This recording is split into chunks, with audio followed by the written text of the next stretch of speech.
all of physics is field. I wouldn't even know how to do any calculation without fields. I mean, essentially everything in modern physics relies on fields. And they're extremely powerful exactly because you can describe a lot with just one field.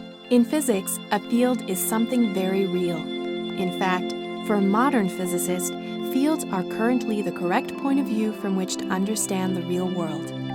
Fields are quantities distributed through space and spacetime, where every point has a distinct value. For instance, the temperature in this landscape is a field where every point in space has a temperature value. This is a scalar field because temperature is fully described by a single quantity. On the other hand, wind is a vector field, where every point has two values, the wind speed and the wind direction. Because fields are represented mathematically, they can be added or averaged together to give general views of the field, like in this global temperature map, or this one that shows wind velocities. Yet, as useful as fields are, they are far more than practical tools. The first time I actually managed to get a clear description of a field in my own mind is when I did an experiment of putting two magnets and all iron filings around it. So you can clearly see the lines of force because the iron filings are like test particles here, which are following the field lines or the force lines in the field. So they orient themselves in these kind of patterns. And you can see in the direction of their orientation, the direction of how a test particle would move in the field. Even though we often represent fields as being flat objects spread out in space, a field like the magnetic field created by this magnet occupies the space all around it, as we can see if we pause this splash of iron filings midair.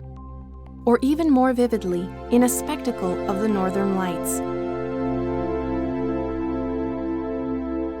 But what do modern field theories tell us about reality that older theories do not? In high school, you don't see the reason the fields are useful. And the reason they're useful is when you look at things that are moving. We're always talking about static things when we're in high school. And so the useful difference is that if you move a charge and you ask kind of how do things respond to that motion, that's where the field comes in.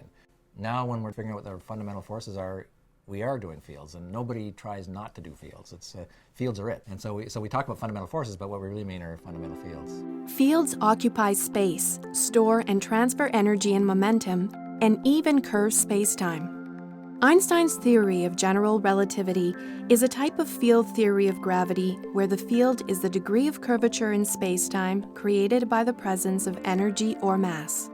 It is a field theory of gravity that reflects reality in every way we've been able to test, including the nature of black holes and how light bends around stars and galaxies.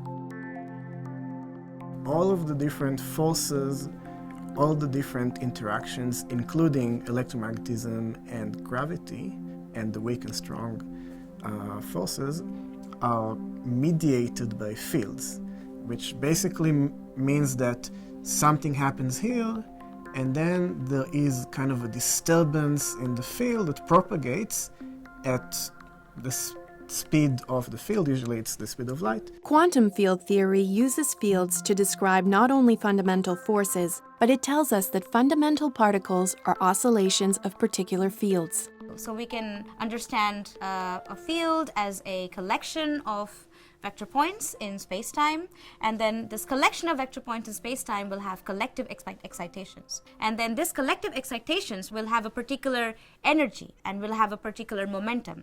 And as we know from our wave-particle duality, we can describe excitation which has a particular energy and a momentum as a particle.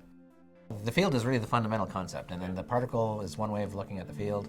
A force is another way of looking at fields. There's not a dichotomy between forces and particles anymore. And in fact, quantum field theory is literally the most well-tested theory in all of science, and all of its predictions have been shown to be true.